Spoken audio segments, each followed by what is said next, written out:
It has been a few months since the last Worst Film the Game tie-ins was released. In that time I got married, released various other series and was pretty much sidetracked with everything else I've uploaded since for this channel. But here we are, finally we have the Worst Film Game tie-ins part 4, and many of you have been fairly excited to see a new video for this series. A subscriber actually commented explaining that this video might likely be just semi-bad games. All I can say is that the previous 3 videos haven't really scratched the surface of bad games yet, and after this video there are many more to come too. So what to expect in this video then? Well, in the usual format we take a look at various different systems from the 32-bit, 16-bit and 8-bit eras, and in true Just Jamie fashion, this isn't just about the average Nintendo and Sega console games, but rather comprising of computers too. We got everything in this video from Christmas themed games to science fiction and family comedy and much more. We are truly looking at some of the worst bottom of the barrel games in this video today. Some of these, in fact, if not all of these, were painful to play for this video. But anyways, let's begin with exploring 10 more of the very worst movie to game tie-ins ever made.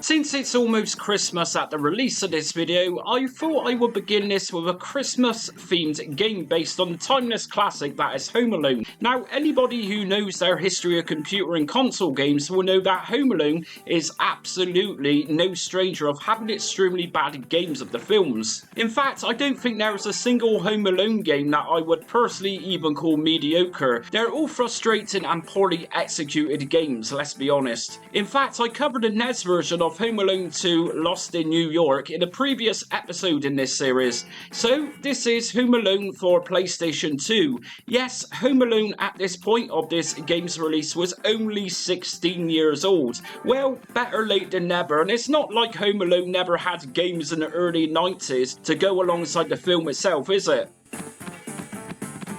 Now, first off, if you fancy playing some Christmas games this year, although Home Alone is always set around this time of year, this game most certainly isn't. In fact, judging from the gameplay areas, this looks like it is summertime, and that's fine. Different countries have different climates for Christmas, but there is no Christmas decorations, no Christmas trees, and the music is most definitely not Christmas style music in this game. This is a strange game, if not a cash grabber. Oddly enough, the same sub-label known as Blast Entertainment, which was owned by Mastronic Group, also released another title very late for the PlayStation 2's lifespan, and that was Little Britain the video game, which I actually uploaded a video for just the other day. Well, this is much like Little Britain in that it is very shoddy. Even worse still is that, judging from the artwork of the case, we imagine then that we have somebody with brown hair peeking through the letterbox. This character on the box for the game looks real too, but what we actually get is some animated children's game,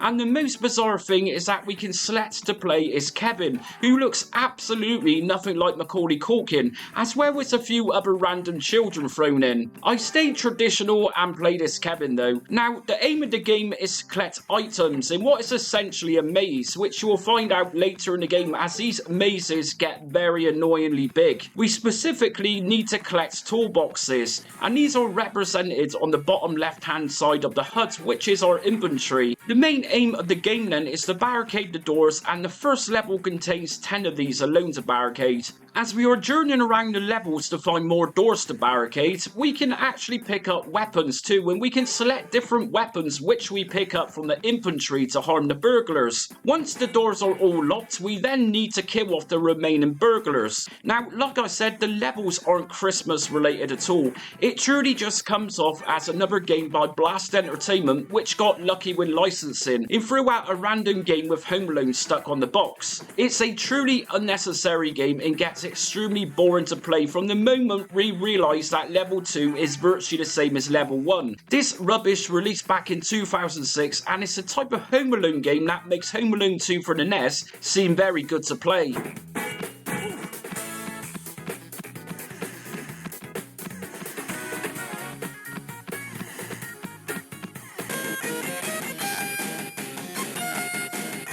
This is the Super Nintendo version of Time Cop, based on the Jean-Claude Van Damme film, which released a year prior to this in 1994. Now, I say the Super Nintendo version like there are many other versions, or at least another one to go with this, but no, this is the only version of the game, and likely for good reason. Other publishers didn't want to have this abomination on their systems, and honestly, I'm even surprised that this got past Nintendo's quality approval. The Sega Mega CD had a version, in fact, in development, to the point where it even had a demo which was distributed to Sega Pro Magazine in 1995. Ultimately, it was never released at the time, but by 2007, the full Sega Mega CD game was distributed online. So, what is a Time Cop then? Well, like I said, this was based on the film with the same name, kind of in the same vein as the whole Arnold Schwarzenegger action hero meets sci-fi world scenario.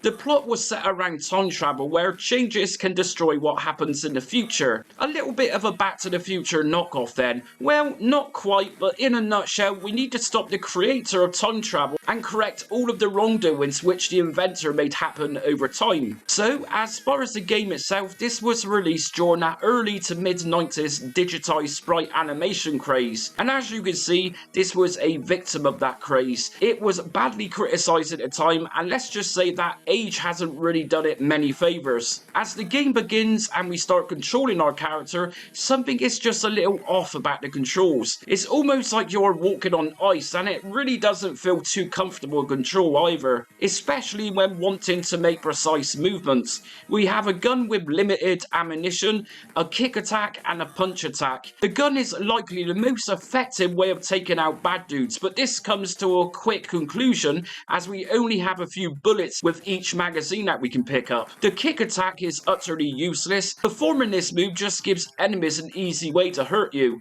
and punching is kind of useless because enemies will somehow get the best out of you. It's not like an average beat 'em up game where after a single punch or kick you can continue doing so without being harmed. One punch or kick here and you are guaranteed to get hurt. It's all very awkward to play. The most terrible aspect of this game is the music. I mean, this sounds absolutely horrendous. It's some weird pitch shifting MIDI sound which kind of sounds like a cat producing a sound as it's being choked to death.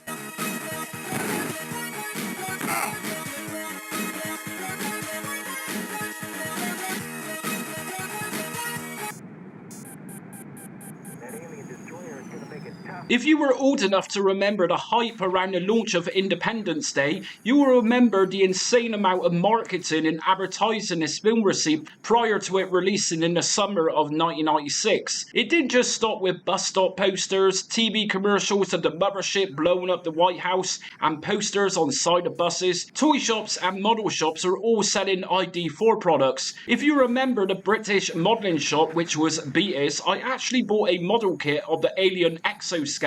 Modelling back then was a lifestyle for me. So yeah, Independence Day was a massive deal in its day. This was such a successful film that its budget to make was 75 million. Its box office return was 817.4 million. This was the 90s and filmmakers were still able to be creative and original, unlike the films of today. If you have yet to watch it almost 30 years later, well, it's pretty much a sci-fi action flick where a mothership dominates the skies of planet Earth and aims to destroy everyone. A task force is tasked to destroy it, as well as its queen, known as the Harvester Queen.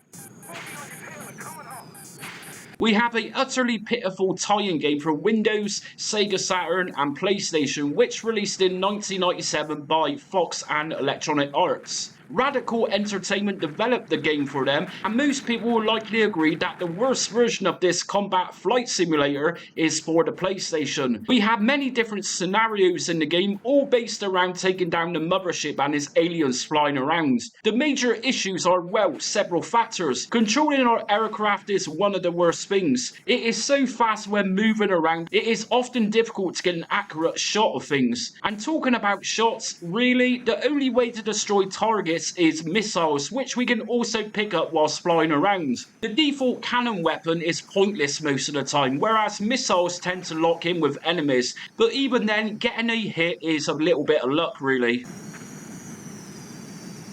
The physics and depth perception with the game were truly shocking. For example, when we want to fly towards items, the lack of depth or even shadowing when moving around lower areas is often hard to see. Everything just seems flat. The graphics for the time of this release are also very shocking. A lack of music too, with some fairly dull sound effects, makes this game one of the worst games of 1997.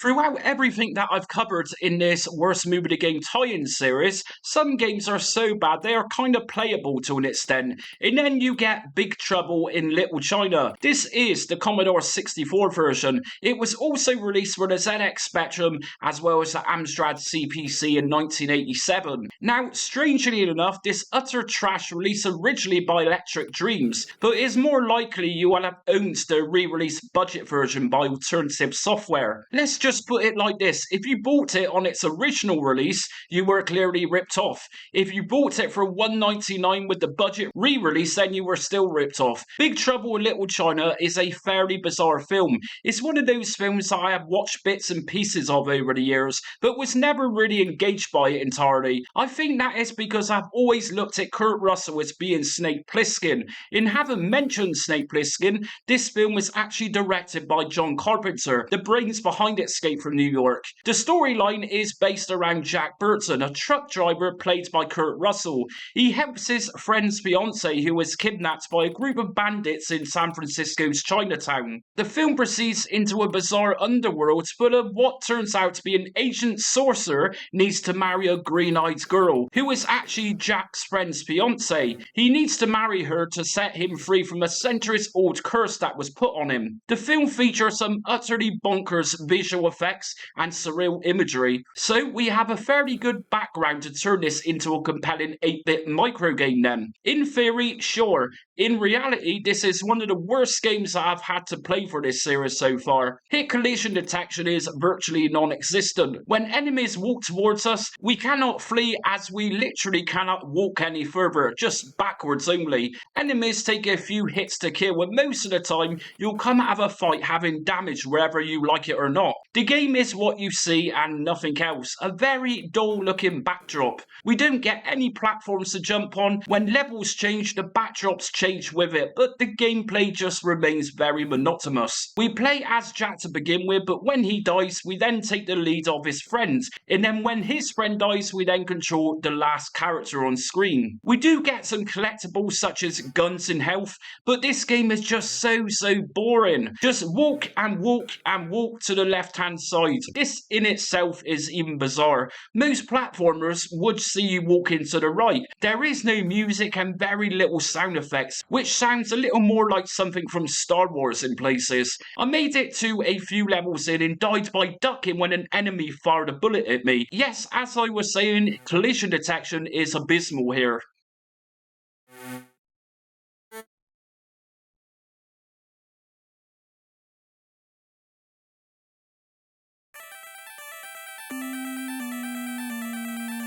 This is very possible to be one of the most infuriating NES games I've ever played in my life.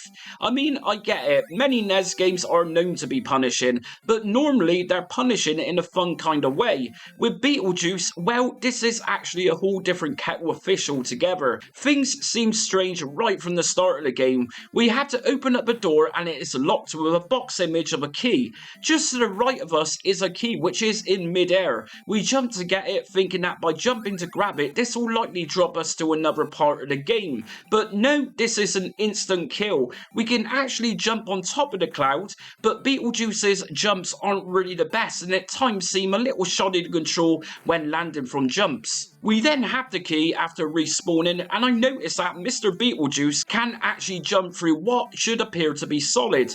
It just doesn't make any sense how this should kill us so easily. So, first impressions, even before entering the house, is fairly bad. Oh, and I forgot, Beetlejuice can attack. It is this ridiculous stomping action which, to be honest, you are better off just avoiding things most of the time. The game is totally one of those trial and error type situations where there isn't really any natural feel to it. For example, we can jump over what would likely be just background scenery such as candles. These will actually kill us and deplete life, in which we stumble dramatically after hitting into things like candles. And there's absolutely no clues whatsoever of what to do in this game at times, and nothing really points us to where we need to be going either. I end up on top of a hill once exiting the house, and it turns out that I need to press down and A button to go into holes in the ground and defeat some baddies. I then need to go back to the shrunken headman in the house, who apparently now sells his own brand of Beetlejuice outfits, which we can use on our travels. We can press start and press up and down the screw for our inventory. Some really weird stuff to be found here, such as Beetlejuice transforming into a skeleton, just as weird as Beetlejuice being ordered to kill bee nests in order to progress in this game. Can you actually believe that Rare developed this game? LJN published it though, so it kind of makes sense why this game is pretty bad. But even still, Rare, really? This is a game with such bad controls implemented that you will die over and over again. You'll jump on top of baddies and end up bouncing away into holes and killing yourself. You'll hear that agonizing death sound in your sleep too when you die.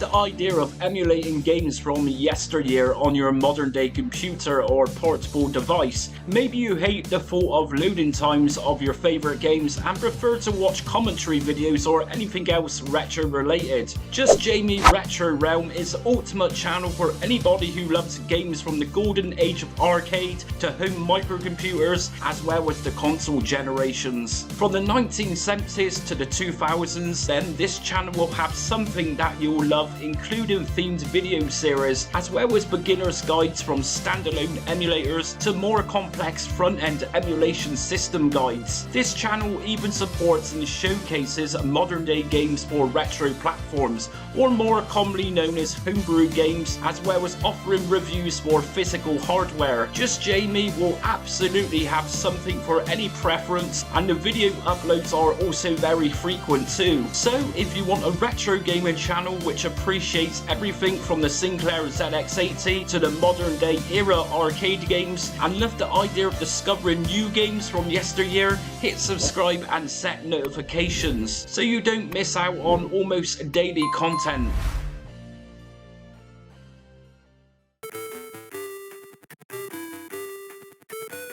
Most people have a favourite James Bond film. A View to a Kill still is my favourite to date. Although Roger Moore was considered too old at this point to continue being Bond, he did it, and he did it with a vengeance in 1985. This was a childhood favourite, and the self-titled song by Duran Duran is a fantastic way to end the Roger Moore era too. The film offers the most versatile action scenes of the 1970s and 1980s era, from snowboarding to Bond on top of a fire engine speeding through San Francisco, to Bond taking down Christopher Walken's iconic character Max Zorn on top of the Golden Gate Bridge. I mean, this was the very best. And then we have the 8-bit computer versions, specifically the Domark releases, which released in time with the film itself. Good Lord, what did they do to Bond? That exciting, action-packed film to this? This is the Amstrad CPC version. Although it also released for the Commodore 64, MSX and ZX Spectrum, we have 3 games in one here, a primitive version of mini-games if you like. The first scene is in the mine. We need to run through a platformed level looking for items to defuse the bomb, just like at the end of the film. The issue here is that there are so many blind jumps. The level design is all too similar that it's ridiculously easy to get lost very quickly. James Bond doesn't control very well at times. He even gets stuck as he jumps because they're so badly programmed. And sometimes he finds it very hard jumping back out of holes. Expect no music or sound effects here. Next game we have is to chase down Mayday in Paris as James Bond steals somebody's car to chase after her after she jumps off of the Eiffel Tower. We do get sound effects here, but they are nothing to get excited about. We have two panels, an overhead view as well as a 3D perspective in the top right. Good luck controlling Bond here though. I managed to get stuck between two buildings and could not get out. Finally, we have the scene from the film where we need to rescue Stacy, who was trapped in a burning building in an elevator. We have no music or sound effects with this minigame either. We wander around looking for items to aid us to rescue Stacy. Searching and using things will map to show us where we have been. I mean, this is all ridiculous and very time-consuming stuff. James Bond didn't have a labyrinth situation to rescue her in the film, but with this Domart game, it really feels like you are Sarah in the David Bowie film. This game is ugly, boring, and very buggy. One of the absolute worst James Bond games ever made.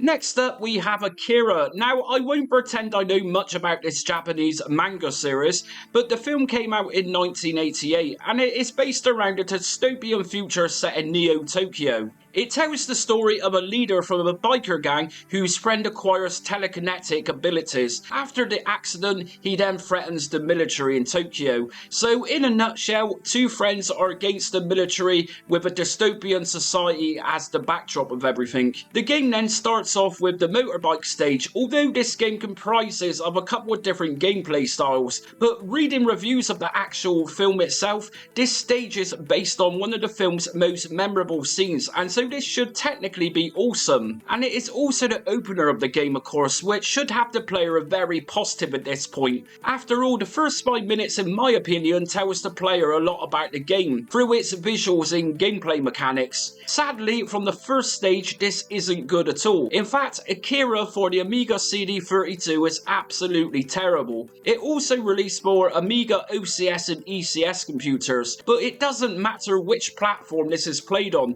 they're all equally terrible games. The bonus of the CD32 version is that it comes on a nice shiny CD, and that's about it. Otherwise, this is the same as the standard OCS and ECS versions, which offer no improvements whatsoever. This nonsense released by a publisher known as ICE, and it released in 1994, 6 years after the film released. And that's very strange. Normally, movie game tie-ins release roughly around the same time as its cinema release. I would imagine that ICE acquired a license much later, and hence this is why we got this terrible game. So, from stage 1, we need to guide ourselves through a few highways. And yes, if you never manage to get past the first part here, there are a few more sections after this first part. We need to guide ourselves away from broken parts of bridge, otherwise you'll blow up. Yes, we don't actually fall down any holes, we just blow up, as you do. Now, collect everything, especially cones dotted around the roads. Some of these contain grenades, which I learned around 30 minutes later, wondering how to actually get through barricaded sections. Bump into road cones, collect grenades, and then blow up barricades. Also, make sure that you avoid pretty much everything you come across apart from these. Now, if you think the first section was shoddy, the next section is probably a slight better, and I loosely say a slight better. We control another character from the film. This time we are set up inside of a side-scrolling platforming affair. The idea is to collect items in order to use elevators to escape the facility that we are in. Except this comes with very bad controls. Expect to come across platforms that we actually need to jump on, even if they do just look like a part of the background scenery. Expect very frustrating jumping and control movements here. I mean, come on, this is a game from 1994. This is the era of 32-bit gaming virtually. What the hell is this game? And why are there so many teddy bears and clowns shooting at me?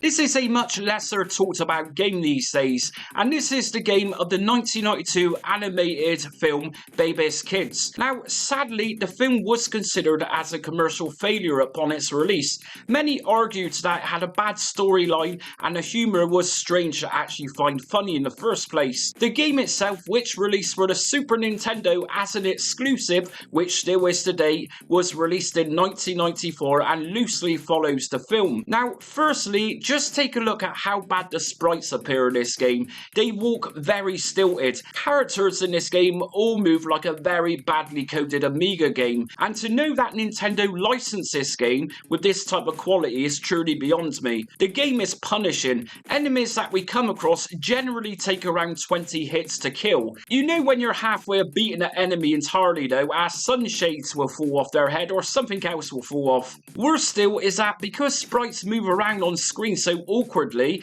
enemies can often be fairly hard to hit, effectively meaning that collision detection is fairly poor here. It's not that enemies put up a good fight, it's more of the challenge of hitting them. To make this game even more challenging is that we also have a timer, and if we do not get to the end of levels in a certain time limit, we then start from the beginning of the level. This is a seriously boring game with badly produced repetitive music to listen to in the background. The colours are also fairly dull for a Super Nintendo game. Like I said, I'm really surprised Nintendo actually released this at all.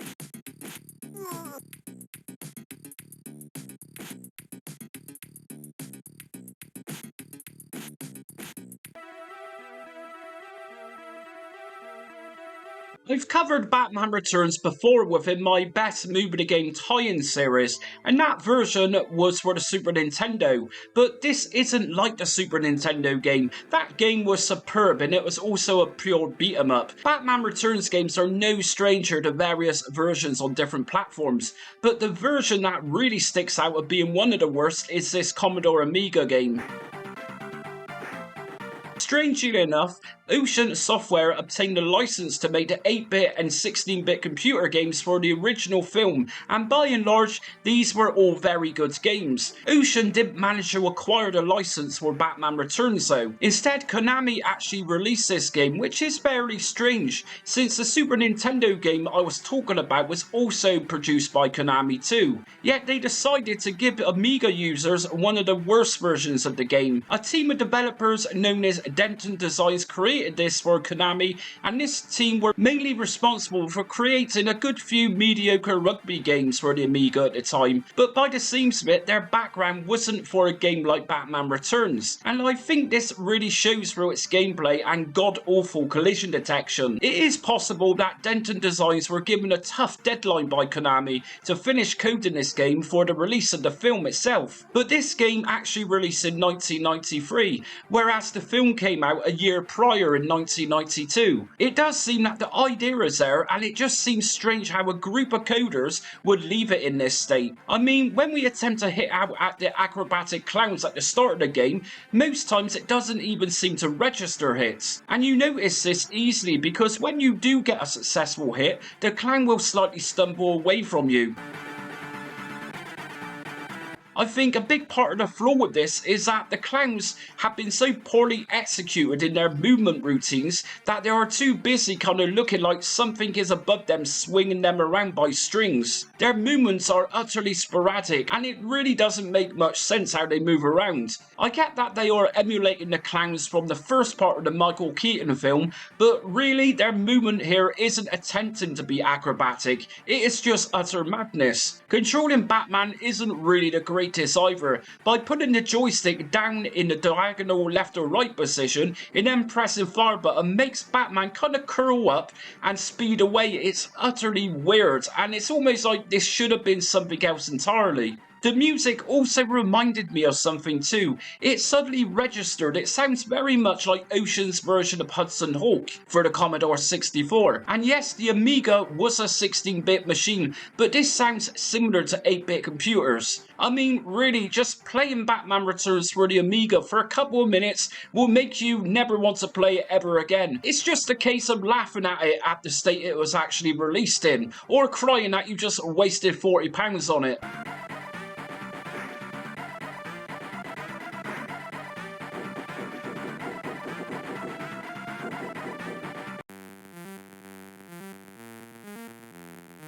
We are back to the Commodore 64 again, and this time with Ocean's 1987 release of Top Gun. It truly baffles me in that many will claim the NES version to be a really bad game. What is missed most of the time is the 8-bit computer versions. That's the ZX Spectrum Amstrad and this C64 game. They're all notoriously ultra bad games. It doesn't matter which 8-bit micro platform you play this on. They're all the same game, only with different colours used per platform. Now, to say the Commodore 64 wasn't capable of producing a very good flight simulator would be silly. I mean, in this same year, being 1987, Chuck Yeager's Advanced Flight Trainer release, as well as Flight Simulator 2, which was actually even ordered in Top Gun, which released in 1984. And so there is absolutely no excuse for Ocean producing such a terrible game. But let's just remind ourselves that although Ocean did publish a fair few great games, they were notorious for selling half-baked games based on films which were clearly not finished. I mean, Highlander or even Red Heat are prime examples of this. Now, although we can play a two-player split-screen game with Top Gun, you would imagine that a one-player game might have a full screen of some kind. Well, what you see in the footage is actually a one-player game, and I'm attempting to shoot down the other pilot on the right-hand side. The problem is that the game is so messy yet very basic. As I turn the yoke to find a computer's player, it just seems stiff and very awkward to control. And even by shooting at the enemy once the crosshair is placed on the opponent's jet, it doesn't matter how many hits you give him, you'll likely always come off the worst. The vector graphics are even poor here. Now, just consider the Vectrex was pulling this off nicely in the very early 1980s, and then we have this guff. If you want it to be like Tom Cruise in 1987, then this game was going to make you feel more like Tom Cruise in an extreme bad mood. The game will likely not take your breath away with its amazing gameplay, but will take it away with the purely terrible gameplay.